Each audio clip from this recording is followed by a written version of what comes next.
Inireklamo ng isang pasahero ang tsuper ng jeep na nasakyan niya sa Parañaque. Pinahiya at pinababa raw siya ng tsuper dahil sa kanyang timbang. Nasa frontline ng balitang yan si Brian Basa.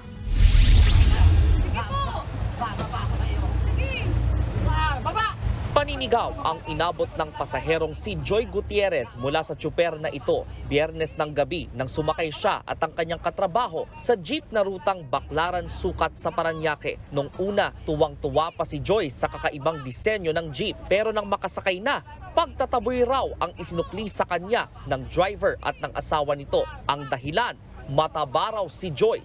Nung una, akala raw ni Joy na nagbibiro lang ang driver. Nag-alok pa nga raw siya na doble na lang ang babayaran. Yung una po na boses ni tatay, sakto lang po siya yung boses niya. Na habang tumatagal po, pagalit na ng pagalit. Kaya po yung mga kapwa ko po pasahero, pinagtanggol na po ako na sinabi, bawal po yan tatay ang sinasabi po ninyo. Diskriminasyon po yan. Makakasuhan po kayo pag pinilit nyo pong pababain yung pasahero po ninyo. Umabot din daw sa puntong pati ang asawa ng tsuper na kasama sa pamamasada. Gusto na ring pababain si Joy. Mapa-flat daw kasi ang gulong ng bagong jeep. Dito na napilitang bumaba si Joy at iwan ang kasama. Bagamat aminadong hirap si Joy na magpapayat dahil sa Polycystic Ovary Syndrome o PCOS, hindi raw dahilan yon para apihin ang sinuman batay sa pangangatawan.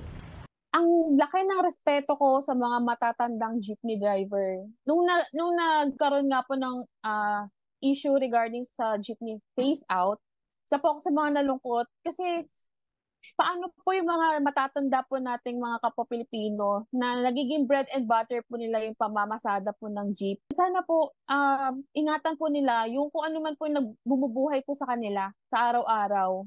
Kasi ang respeto naman po is hindi po yan, respect is earned, it's not given.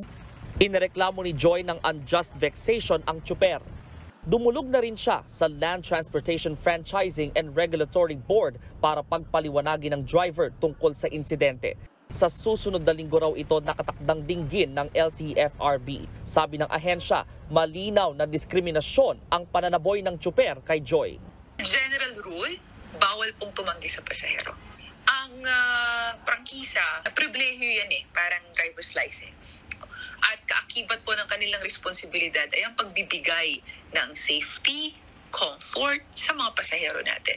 Kinukumpirma ngayon ng LTFRB kung hindi ito ang unang beses na nadawit sa insidente ang tsuper. Simula daw po nung nag-viral yung kanyang video, dumami po yung mga nakisimpatya sa kanya na nakaranas din ng parehong sitwasyon sa parehong driver. 5,000 hanggang 15,000 piso ang multa sa sino mang mapatutunayang tumangging magsakay ng pasahero. Maaari ring makansela ang prangkisa ng sasakyan. Nagbabalita mula sa Frontline, Brian Basa, News 5. Mga kapatid, Julius Babaw po. Iba na ang may alam at may pakialam sa panahon ngayon. Para sa Frontline ng mga balita, mag-follow at mag-subscribe sa social media pages ng News 5.